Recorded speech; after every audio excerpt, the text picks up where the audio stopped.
આમોદ તાલુકાના વિવિધ ગામના ખેડૂતોએ નાયબ મામલતદારને આવેદનપત્ર આપી પાવર ગ્રીડ કંપની સામે ઉગ્ર વિરોધ નોંધાવ્યો હતો। ખેડૂતોની સંમતિ લીધા વગર જ તેમની માલિકીની જમીનમાં આડેધડ ખોદકામ કરી ટાવર ઊભા કરવાની કામગીરી શરૂ કરવામાં આવતા ખેડૂતો રોષે ભરાયા હતા।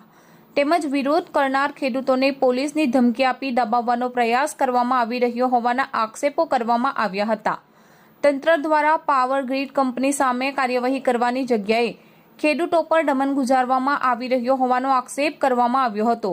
પોલીસ બંદોબસ્ત સાથે ખુલ્લી દાદાગીરી સાથે ખેડૂતોની જમીનમાં હાઈ ટેન્શન ટાવરો ઊભા કરવામાં આવી રહ્યા હોવાનું ખેડૂતોએ જણાવ્યું હતું।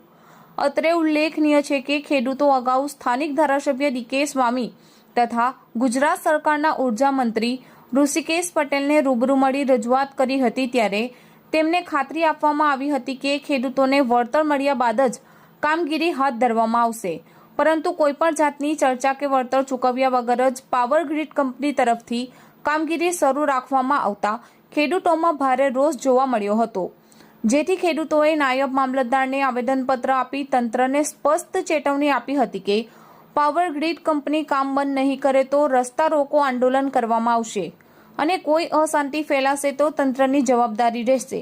ત્યારે આવનારા દિવસોમાં ખેડૂતોનું આંદોલન વધુ વ્યાપક બનશે તેમ જણાઈ રહ્યું છે। આજરોજ આમોદ તાલુકાના વિવિધ ગામોના ખેડૂતો મામલતદાર ઓફિસે ભેગા થઈ પાવર ગ્રીડ કોર્પોરેશન દ્વારા ખેતરોમાં ખેડૂતોની પરમિશન વિના આડેધડ કામગીરી પોલીસની ધમકી આપીને હાથ ધરવામાં આવી રહી છે, એનો જોરદાર વિરોધ કરવામાં આવી રહ્યો છે।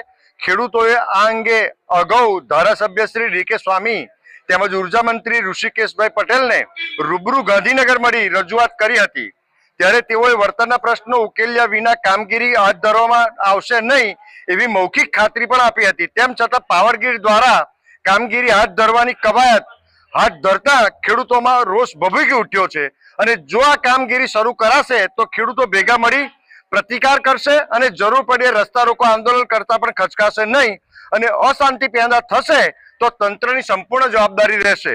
તારીખ 24/1/26 રોજ શનિવારના રોજ ખેડૂતોના પાવર ગ્રીડ સામેના પ્રશ્નો બાબતે ગુજરાત ખેડૂત સમાજના પ્રમુખ શ્રી તેમજ ગુજરાત સંઘર્ષ સમિતિના કન્વીનર શ્રી જયેશભાઈ પાલ સાથે બેઠકનું આયોજન કરેલ છે નાયર મુકામે।